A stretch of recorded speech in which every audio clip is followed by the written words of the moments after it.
Good evening, everyone, and welcome. Welcome to all of you here. It's so wonderful to see so many people here in person.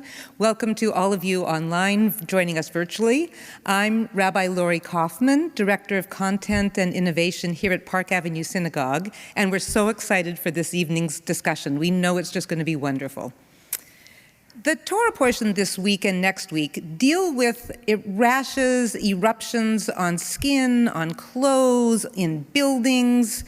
And the rabbis ask, what causes these eruptions?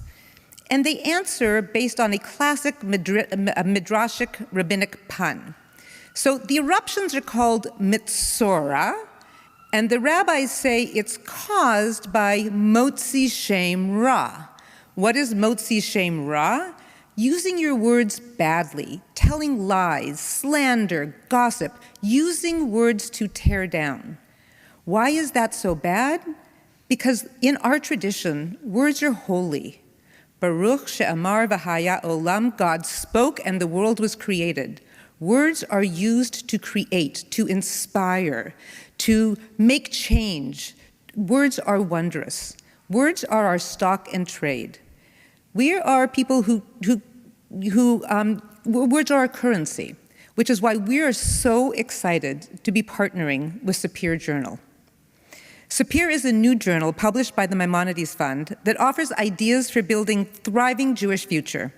SAPIR's articles address the American Jewish community, its relationship with Israel, and its interaction with larger trends in contemporary American politics and culture. Led by Editor-in-Chief Bret Stephens, SAPIR features thought-provoking authors, like our own Rabbi Cosgrove, who are not afraid to say controversial things and to run counter to prevailing narratives in Jewish communal life.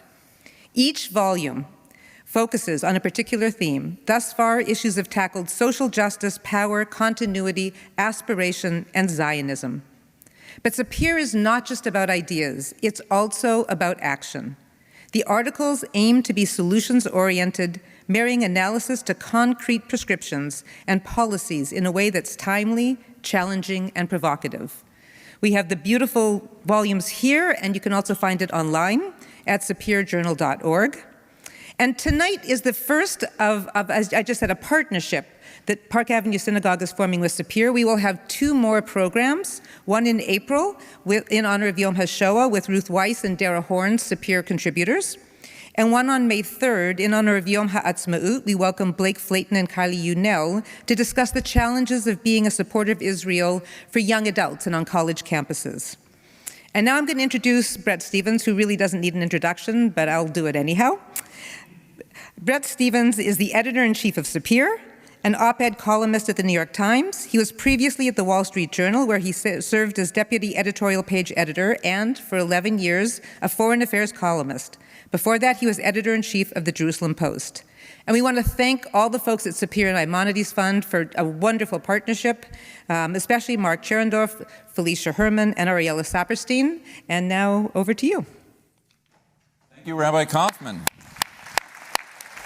And thank you to everyone who is here. It's wonderful to see everyone here and to be seen by everyone online. Welcome. It is such, I'm filled with joy because the last time you were here was pre-COVID, Bret, and now to be back on the bima with you, it's terrific. I know we have a lot to dive into, and you're going to ask me questions, I'm going to ask you questions, the community's going to ask both of us questions. But I want to build on Rabbi Kaufman's gracious introduction and introduction to the partnership. Bret, you don't lack for things to do in this world. So what drew you to the mission of SAPIR, and what role do you see SAPIR playing in the discourse of American Jewry? Well, first of all, Rabbi, thank you for having me back in this beautiful sanctuary. And thanks for writing, I think, one of the most revelatory pieces in the third of our issues, continuity. I was a little bit myself starved for Jewish content. That's, I think, the first answer to your question. I spend a lot of my life thinking about domestic policy issues, foreign policy issues. It's a lot of fun to cover these subjects.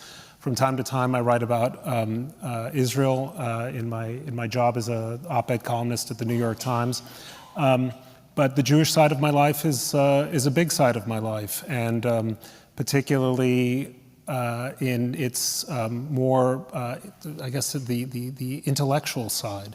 And so the publishers of, or I should say the head of the Maimonides Fund came to me at the beginning of 2021, maybe end of 2020, with the suggestion of putting together one issue of essays that would discuss concerns, a kind of a collection of essays addressing concerns in Jewish life. And I said, if we do one issue, it's not going to have the impact that we desire. There's just such a torrent of material that people are expected to read. Why don't we do 4? Why don't we do them thematically, as Rabbi Kaufman just said, the first one on social justice, then on power, then on continuity, then on aspiration. Let's make a point of doing something that other publications, or I should say too few publications do, which is to draw on voices with whom we don't agree. Voices to the right of me, voices to the left, secular, religious, have a real journal of Jewish conversations. And conversations about what? Conversations about how to create a thriving Jewish future. That is what we conceive as our mission, ideas for a thriving Jewish future. So I think the best way to do that is to do what Jews do well. We speak, and sometimes we argue, and we bring different voices together in a kind of an iterative way, so that some people might come up with ideas of their own. This is an effort to create sparks in Jewish minds. The other thing that I urged Maimonides to do was to publish no more than 5,000 copies. I said, if we're going beyond 5,000 people, we're failing, which is not the usual model of thinking of a publication. I'm not interested in really reaching the widest possible audience, but I am interested in reaching an audience that is deeply committed and that is capable in a variety of ways of acting on their commitments for a thriving Jewish future. Now, maybe it's not 5,000, maybe it's 7,000, maybe it's 4,350. I don't know precisely the number, but I hope that if you're reading SAPIR, you're reading SAPIR with a view, while asking yourself, well, what can I actually do? Not simply to inform myself, but to change things. Because I am, as a reader, concerned about the Jewish future. I'm concerned about anti-Semitism. I'm concerned about continuity. I'm concerned about the relationship between Israel and the diaspora. I'm concerned about clear and present dangers to Israel's very existence. And if you're that kind of reader, then we're trying to create a publication that will spark thinking and hopefully spark action. So that's what we're doing. But we're also, I should add, what we're doing tonight specifically is talking about, I think, one of the very best essays that we've published. Though I have to say, I'm a little nervous because I'm imagining like a SAPIR meeting and saying, who's someone we really disagree with? And he said, that guy Cosgrove, let's have him submit an article. No, it doesn't work that way. We think, who's capable of thinking and writing? Thinking well and writing well. And it's not an unlimited number of people. In fact, it's hard to find people who are able to marry deep thinking with clear prose. And you made our lives as editors pretty easy with your essay. So I actually want to turn this conversation a little bit around and talk to you. And by the way, if any of you object to what Elliot says in the course of the conversation, there's no need to come up and slap him. You can just register your objection, even if he says something provoking, take it online or something. But the piece he wrote is called Continuity Requires Religion. And in in a fairly measured way, this essay amounts to what I think is a pretty powerful critique of the way in which Jewishness is done in much of the United States today, which is that we have a kind of an a la carte Jewishness. If you want to express yourself Jewishly by committing to a civic organization, you can do that. If you want to march in a pro-Israel rally, you can do that. But in this menu, religion is just one option among many. And you're making an argument that isn't really going to fly if you're deeply concerned about Jewish continuity in the long term. Not that any of these other things is wrong or unimportant, but it's just not as central as religion has to be in Jewish identity in order for us to have a thriving Jewish future. Right. Thank you, and thank you for your graciousness. I certainly now know that not just my mother read the article, but you read the article too. But it is true that there is a critique. The theme of the issue is Jewish continuity. And I begin by saying, as important as the organizations of what I'll call civic religion are, JDC, the Jewish Agency, UJA, ADL, we can go on and on with the alphabet soup of Jewish life, many of which I sit on the boards of and proudly contribute time, talent, treasure as best I can to these organizations. They're critically important. So it's not an either or, it's a both and with a clear bias towards religious institutions. For me, if the bumper sticker would say it's religion stupid, right? That is, I'm a shul Jew. There's something, in some way, theology is a recapitulation of biography. All of us have an Ur story, right? Something that makes our Jewish hearts tick. And for me, I would say it's the Shabbos table I grew up in. It's knowing that the volunteer hours that my parents committed were always to the synagogue. Where Jewish identity is activated is in the performance of a mitzvah, a performance of a commandment.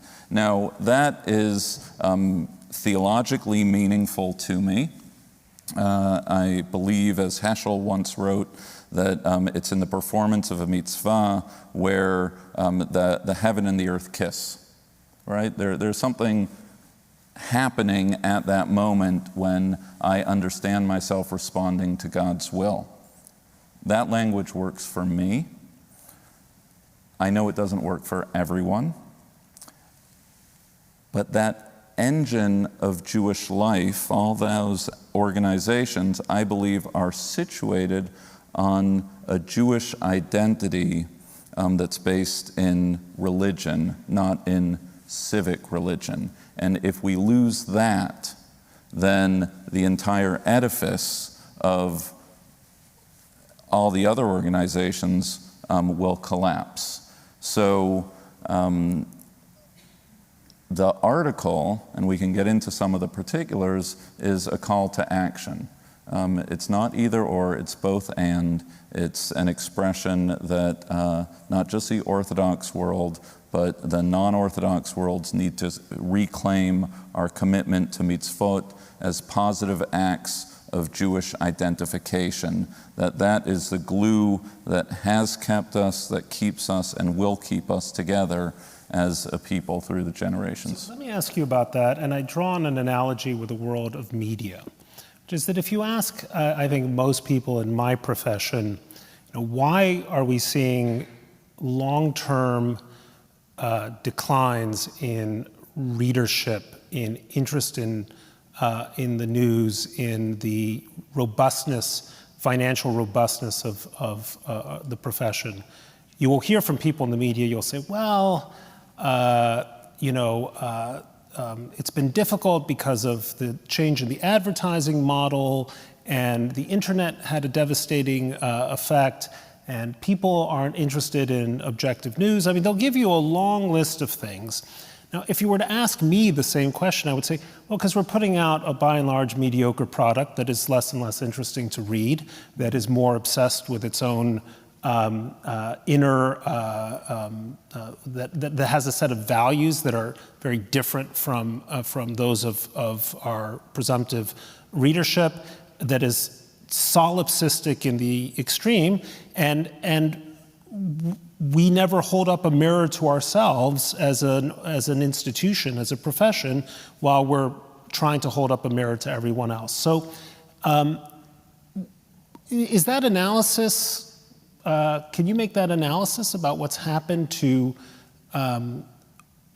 for Jews, for shul-going Jewry? What exactly has gone wrong that so many Jews now call themselves Jews of no religion? Is it simply grand forces at work, or should we talk about what's happening in shuls or what's not happening here? I think there's a lot going on. I don't think it's any one thing. I think it's multiple forces all happening. And I appreciate your question. I think we need great Jewish educators, we need great rabbis, we need strong communities making passion-filled arguments for Jewish life. And if we don't, people vote with their feet and we have only ourselves to blame. So I recognize that point. I am a believer, right? I do believe that if we had those structures in place, the product, if you will, not journalism, but Judaism, sells. I think that, it's hard. Right? I think that there is a marketplace, right, for the secular Jew who's deciding whether or not to go to SoulCycle, a yoga studio, or shul on a Shabbat morning. There are a series of choices, and you have to live intentionally and prioritize your Jewish identity over a series of other choices that are also compelling in the choices that we face. I think that there are impediments, hurdles of knowledge.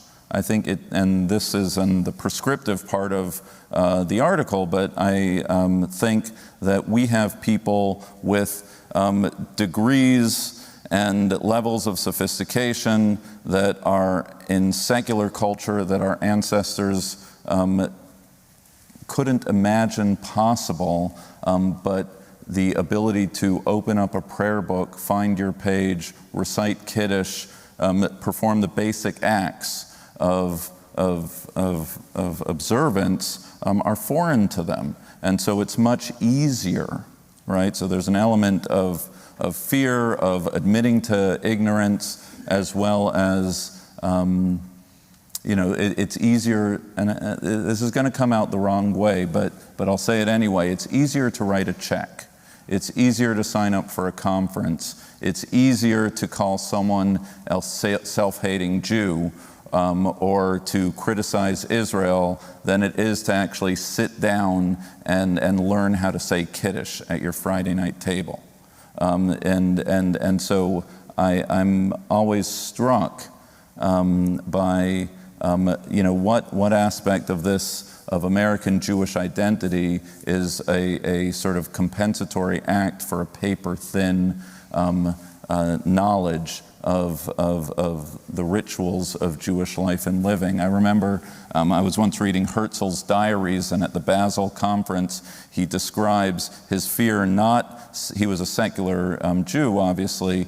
His biggest fear was not about standing in front of the conference and setting in motion this nascent Zionist movement. His biggest fear was he knew that as a convener of the conference, he was going to be called to synagogue that Shabbos morning and say the bracha before the Torah, and he didn't know the bracha before the Torah.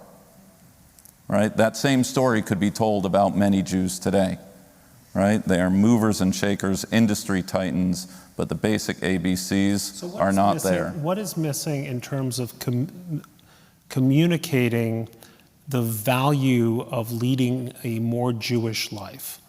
How is that not being translated to more Jews, that this is something that ought to be a larger part of their lives? Well, I think it comes with education. I think it comes with inspiration.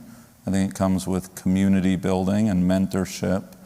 And I think that it comes with adapting, back to your journalism analogy, of the Jewish community willing to pivot out of received models to new models. Americans adapt all sorts of behaviors with Fitbits, with TikToks, with, from your couch to your Peloton, whatever it might be. We have no problem with adaptive behaviors.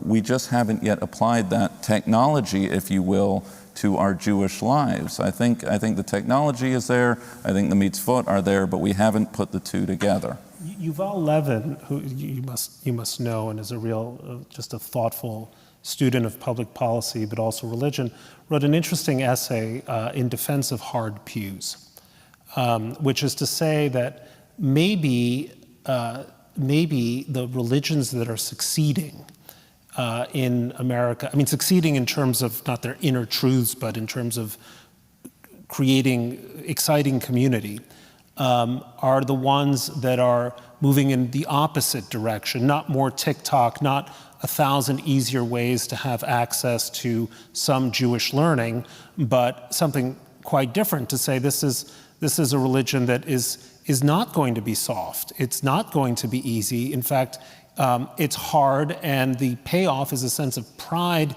in participating in this. And the metaphor is the hard pew. And I wonder if perhaps the problem is the opposite of what many people think. It isn't that Judaism or Jewish life isn't accessible enough, right? It's that we haven't said, well, yeah, it's tough. And it's not always comfortable, and you will be told things that you don't like, because Judaism is a tradition that challenges your thinking, doesn't simply adapt itself to whatever you happen to think is right. And maybe that's a more, for the longer term, a better model for kind of thriving Jewish life. Well, first of all, let me tell you that everyone in this room will agree that our pews are deeply uncomfortable. But let me make a distinction. And unchanged since... unchanged since this building was built. Yeah. God bless tradition.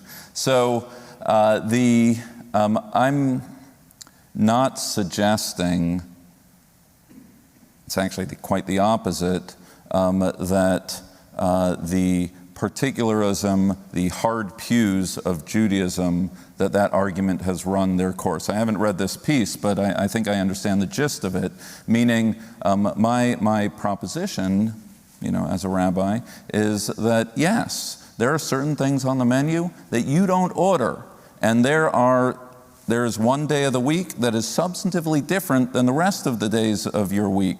And yes, there are people you marry, and there are people you don't marry. And unapologetically so, that religion is a series of decisions, and there are do's and there are don'ts, and that's what it means to lead a committed Jewish life. And frankly, I think that has traction and resonance. That has not run its course. I don't think tribalism has run its course. I don't think ritual has run its course. I think that in the beating heart of every Jew and would-be Jew and secular Jew, and frankly, every person, there are certain existential questions that we put our heads to our pillow at night and wonder, what does it mean to define a good life? How am I connected to a tradition that preceded me and extends beyond me?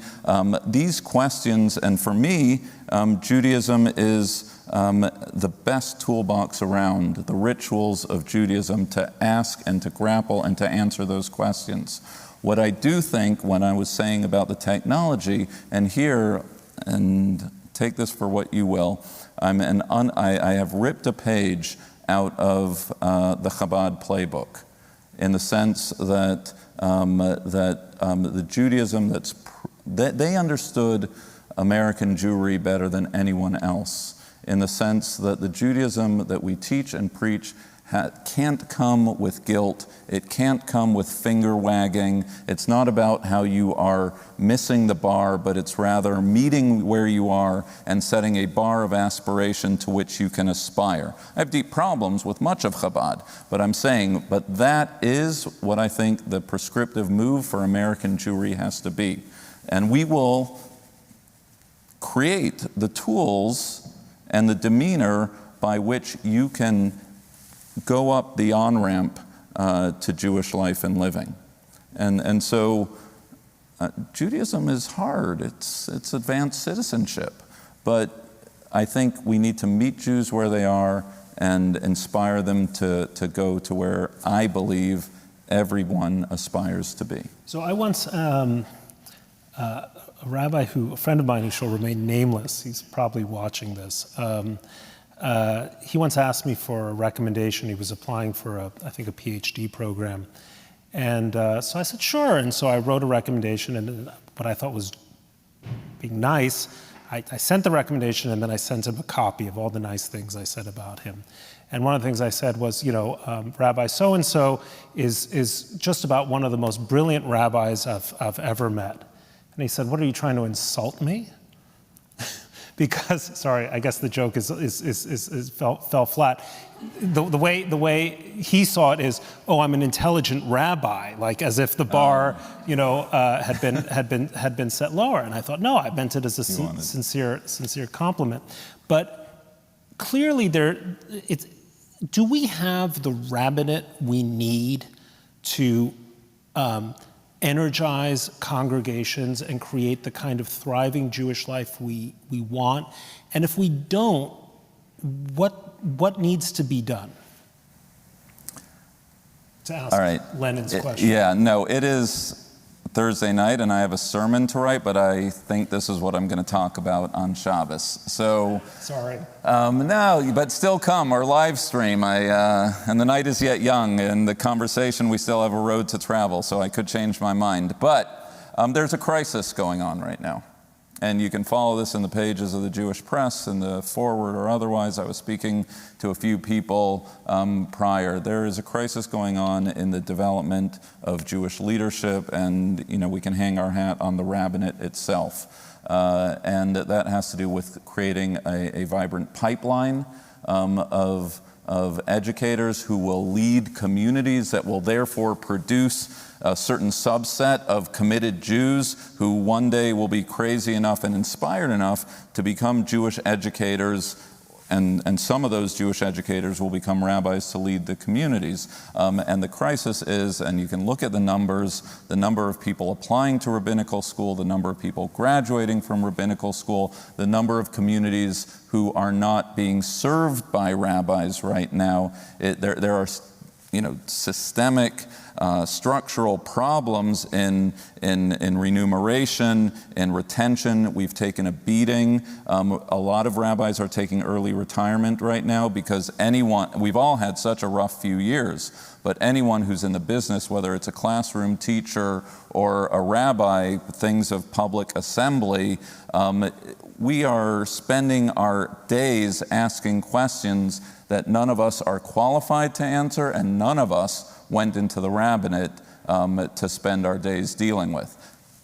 Just so everyone knows, the story of Park Avenue Synagogue is in a bubble based on what I understand is going on in American Jewry. So if we want to take our charge seriously as a flagship community, it's not just thank you for supporting the synagogue. Thank you for buying a Gala Journal ad this year. That said, I want everyone to know that if you really care about American Jewry, then you should care about Jewish education. You should care about paying teachers and other rabbis a wage that when someone is coming out of college and deciding whether or not to go to medical school, business school, or law school, rabbinical school is right there for the best and the brightest. It's not the case right now, and I got a lot more to say about this. I'll say it on Shabbos morning. Let me ask you just in connection to that. my standard joke is that I grew up as minimally Jewish as you can be without being a Unitarian. Yeah, I want to ask you about that, but tell your joke. Well, that was the joke. That was the joke, okay. So I'm 0 for 2 with it. We might have a Will Smith moment, but what is your story, Bret? I mean, what is, how I think there's, you grew up in Mexico? Mexico City. So, right, I was thinking about that. How did that shape, if our Jewishness is somehow a recapitulation of our biography, if I may? So I grew up with a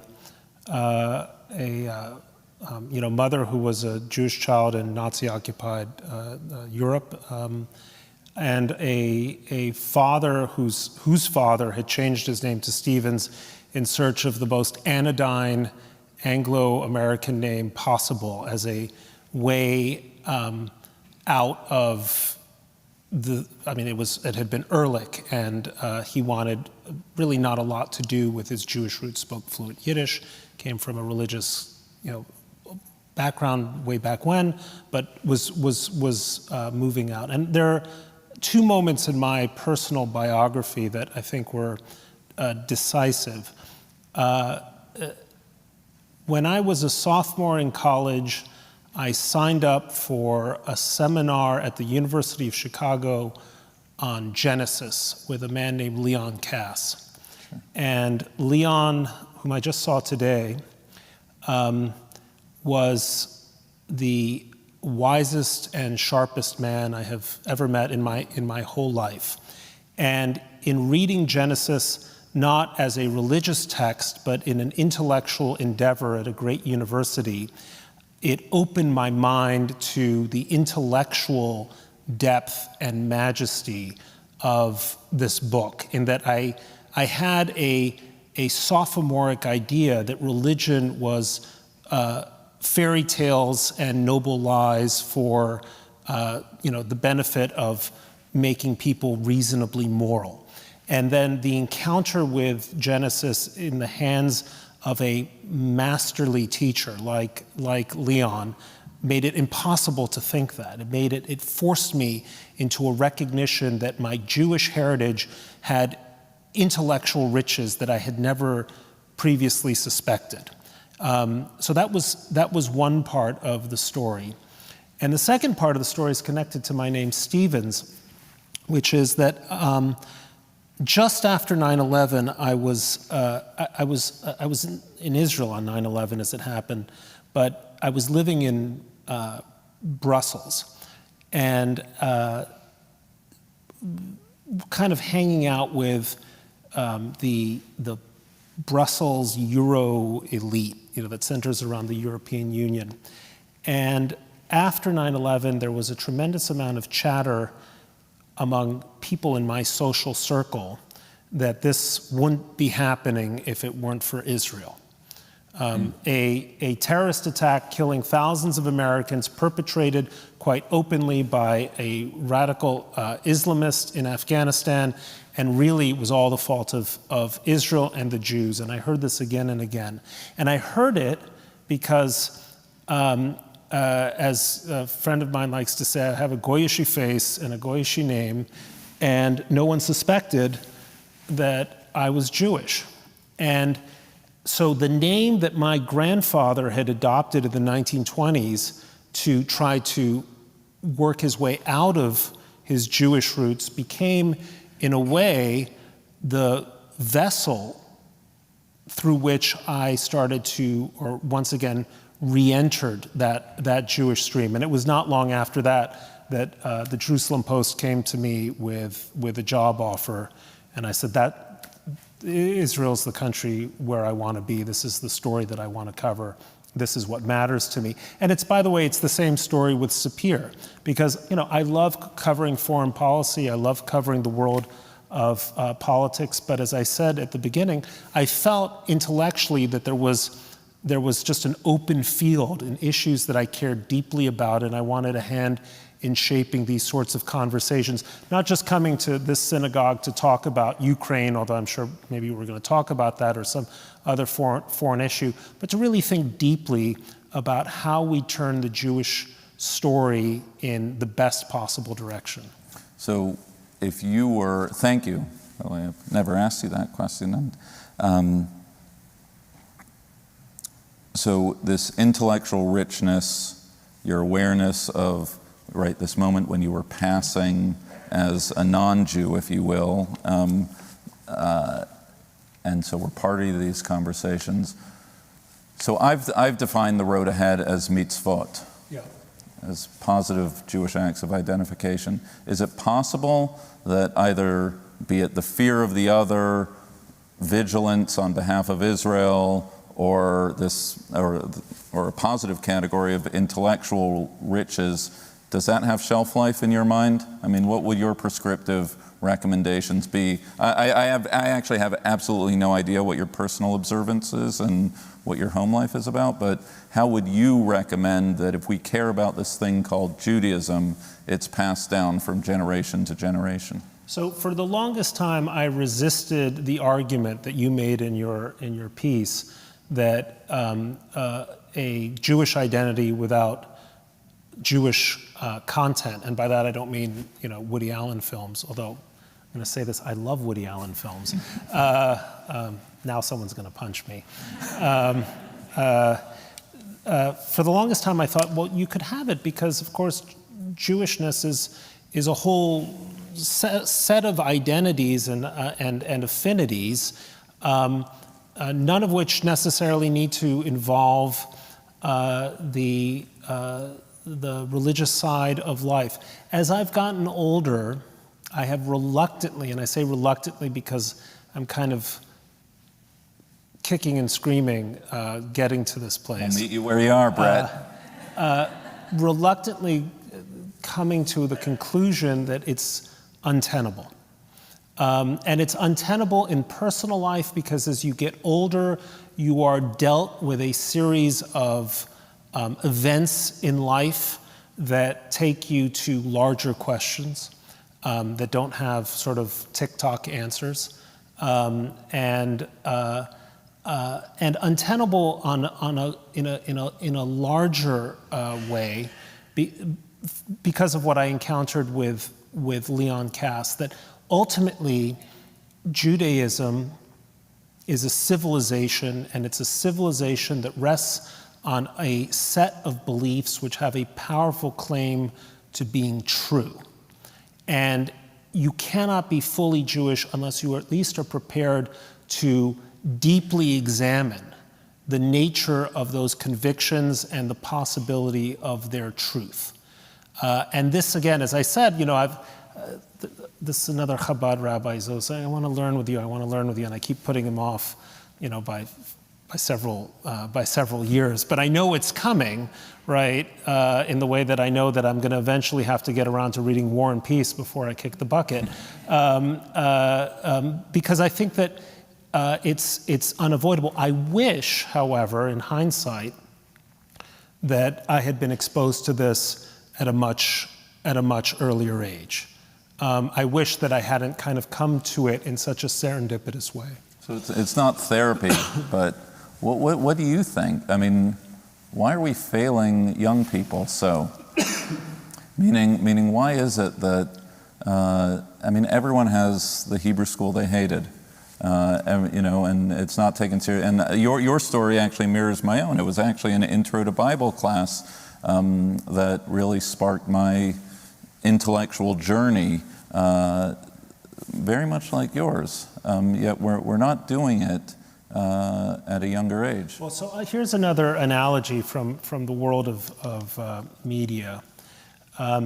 One of the reasons in which I think we've had these declines in media is that the trend over the last 40 or 50 years of the news media was to make itself more accessible by making it easier, bigger pictures, infographics, news you can use, all this, basically, I'm going to insult someone again, the USA Today-ification of the media, and by diminishing the quality of authority that someone like Walter Cronkite had. Why was there so much trust in media when one white guy with a mustache, would say, and that's the way it is, right? Because he had a gravelly voice and immense effort was put into transforming Walter Cronkite into a figure of unassailable authority. So media had authority without representativeness. We've tried to make the media a lot more democratic. We've tried to bat to many more fields, and there's an argument, there are valid arguments to be made for that. But what I think we've done, and I'm speaking in a general way, is we've diminished the quality of authority that media needed in order to be trusted. We diminished it by violating trust. We diminished it by being stupid, by getting stories wrong. The main thing I would say, though, is if you want to get the best and the brightest, right, I think you need a kind of a trickle-down theory, which is it ought to be hard and it ought to be challenging and it ought to be pitched at the highest intellectual level possible. Why did people, I used to work for many years at the Wall Street Journal. Why did you read the Wall Street Journal? Because your boss read the Wall Street Journal or your dad read the Wall Street Journal, and it was what important people read, right? And that was actually what the journal's very kind of forbidding qualities, especially in the old days when it was just, text and those little graphic photos, were actually, I think, its chief selling point. It was hard to access. You had to understand things. And, why was it only at the University of Chicago that I began to understand, oh, there's something here for me, right? Because it was pitched at a very high level. I think we dumb things down far too much, and it ends up being like, I'm eating my vegetables, they taste bad, and for what, right? And for what? So how do you offer bright Jewish youngsters that for what? And I don't think it can just simply because this is a good, it'll turn you into a slightly better person, or because your grandparents expect it and you'll get lots of presents and you'll get a huge bar mitzvah party. But the effort should be steered towards the very brightest young Jews. This is something that it has mysteries in here for them to unpack, discover, reveal, and share. Oh, it's a beautiful vision. So let me pivot for a second, because there are a few questions that were submitted. There are questions we're going to open it up for discussion right after this question, so think about what your question might be. But in this issue on Jewish continuity, the issue of Jewish continuity, I want to talk about Israel for a second, because what had once been the very thing that brought us together as a diaspora Jewish community has become a point of division, divisiveness. And I'm just wondering, when the story is told about the ups and downs of American Jewry, how does the Israel conversation fit in your mind? So I'd like to think, and maybe you're going to push back, and I think it's a valid debate to have. I'd like to think that the story of Israel as a source of Jewish division is vastly exaggerated. And by that I don't mean that we have honorable differences of opinion as to whether Israel should do X or Y. Those are normal conversations that any community has about what's the right way forward with an agreed goal that we should want an Israel to thrive and maintain its Jewish and democratic character for generations. I'm talking about the idea that there's an increasing segment of the Jewish community that just wants no part of Israel, thinks it's an apartheid state and all the rest of it. I think these voices are very loud, very prominent on social media, very canny in getting themselves in people's faces, but I don't think it's particularly representative. That being said, I would love to have more Jews, especially Jews who are not by any means anti-Israel, but are just essentially not committed, not interested, for them to more deeply understand that without Israel, there's probably no Jewish future, and to the extent that they value a Jewish future, it's something they should consider. Without Israel, the ability for Jewish civilization not only to regenerate, but to reinvent itself isn't there. And without Israel, when they come for you, you'll have nowhere to go. And if secular Jews who are now looking at Pittsburgh and Poway and Colleyville are getting the message that something is deeply scary in the world, and that they are not going to be easily immune from what's happened in Europe and so many other places, that thought also should animate them about the value of a Jewish state. My colleague Mark Charendoff wrote an essay for the forthcoming issue of SAPIR, quoting a line from Robert Frost, that home is the place where, when you have to go somewhere, they have to take you in. And we can't be sure that America is always going to be that place. Look, it's a powerful argument. I don't know if I have pushback or on it. I feel it very viscerally, as my community knows. I was just in Poland and actually was party to some of the Jewish agencies' efforts to resettle Ukrainian refugees, Jewish refugees in Israel. So that narrative of, and actually at our Birkat Hamazon, in our table, I actually stopped it in the middle because there's Harachaman Hu Yavarech, Kol HaNetunim Betzara, all those who are given over in sorrow. And for a while I was like, you know what, we're fine. Syrian Jewry's fine. The Iranian Jews got out. Like, okay, maybe something's going on in Venezuela, but like Jews are fine. And then I actually saw it with my own eyes. And I sort of said, thank God for Israel. In a way that I had never felt in my life, helping that happen. But the point is, I think what I felt that day, I don't think that's shared. I think the issue of Pittsburgh and Poway and Charlottesville or wherever it might be, I don't think that argument for Israel has resonance in a vast segment. And the idea that without Israel, Judaism would not exist, I think that maybe not here at Park Avenue, but in other places, you just get a lot of blank stares. Let me ask you this, am I underestimating the extent to which among especially younger Jews, Israel or Zionism has become simply toxic? Am I just not paying attention? I'm with you. I'm not worried about toxicity. I'm worried about apathy. I think that the problem is that it's just hard. It's over there. They don't like us anyway.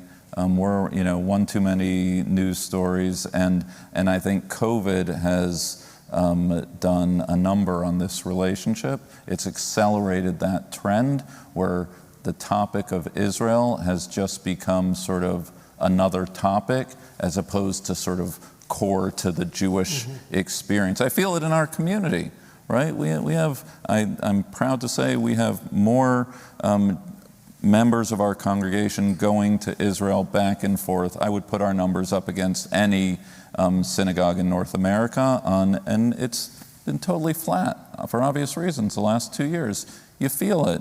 You count the number of Israel sermons that have been given, right? The numbers are down, right? There's a change. I'm sorry. And I do want to leave 10 minutes for questions. Oh, okay. I guess the last question I have for you in that connection is, I think part of the problem we have in terms of our Israel conversations is that, and I in a way am just as guilty of it with my last answer, is they have two forms. One is Israel's in lots of danger, right? Iran, Hezbollah, Gaza, et cetera, BDS. You got to come and rescue it. And by the way, you want to rescue it because if, God forbid, everything else should go wrong, then it'll be the place you are going to want to go. And by the way, did we mention it's in a lot of danger and surrounded by lots of enemies? Maybe that makes sense of why the conversation is so difficult to have. But it seems like the unexpressed conversation is the one that I think can arguably be made with more conviction now, which is Israel's actually a terrific place. It's no longer the place where large fortunes go to become small fortunes. It's no longer the place where you're going to have to basically give up your life for the sake of an ideal that hopefully your kids will be able to make good on. But it's a terrific country where everyone has a sense of purpose and agency and belonging that doesn't necessarily exist anywhere else, even when they're not Ukrainians being shelled by Russians or the French worried about murders and anti-Semitic violence. That it's the attractive side of the destination. That it's an identity. It's a nation that affirms an identity that is a profoundly good and enriching place to be. And maybe that's what's missing in terms of this conversation. That you should want to go to Israel, in a sense, for the same reason that you want to go to some, I shouldn't say this, to Florida, right? Because life is just a little freer and more interesting there. I just got into lots of trouble. No, but you just also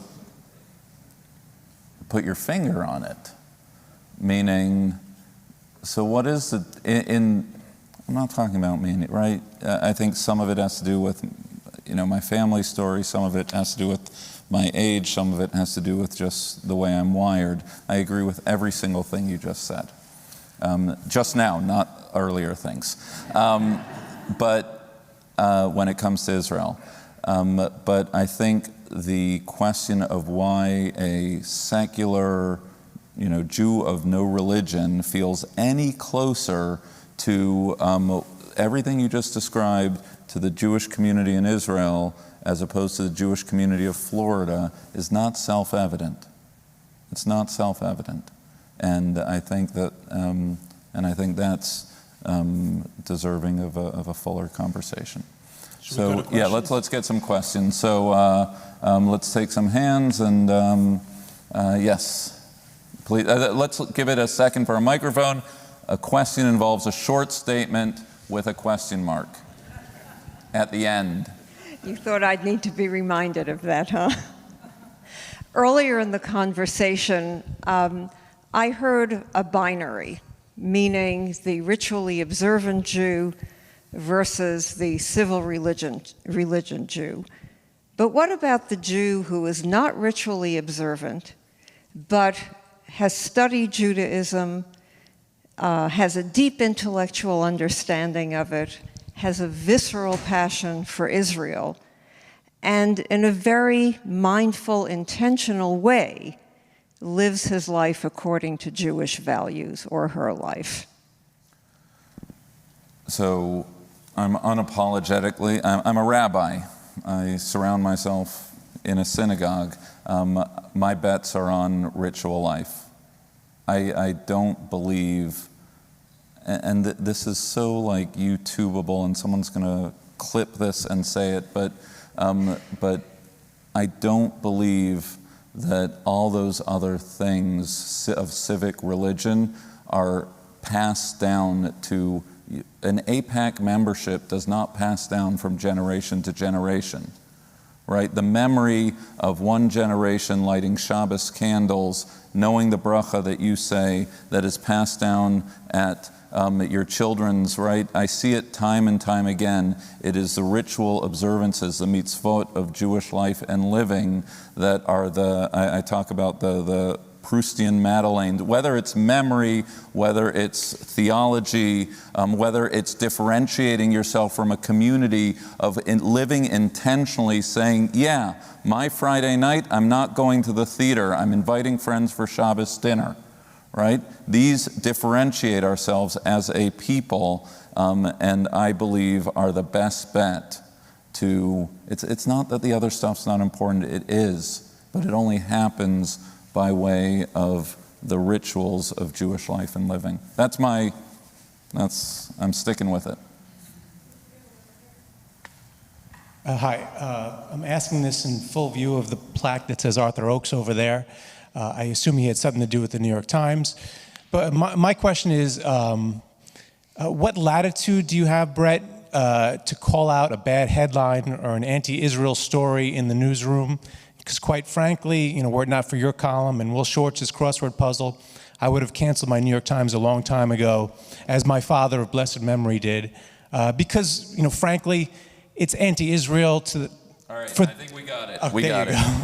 I am cutting you off, but we got it. Yes. Yeah, I have full latitude to write what I want, and that has on more than one occasion led to my open criticism of decisions by the paper in the paper, which I don't think I could have gotten away with at other publications, by the way. And I think that's a pretty ringing commitment by the Times to not only have probably the most pro-Israel writer there is featured prominently in their pages, but to let him say what he wants to say, even if it doesn't always sit comfortably with other voices at the Times. I mean, you'll be amazed, I've never heard your question before. So I have to think. He has the same 4 questions in a few weeks anyway. That's true.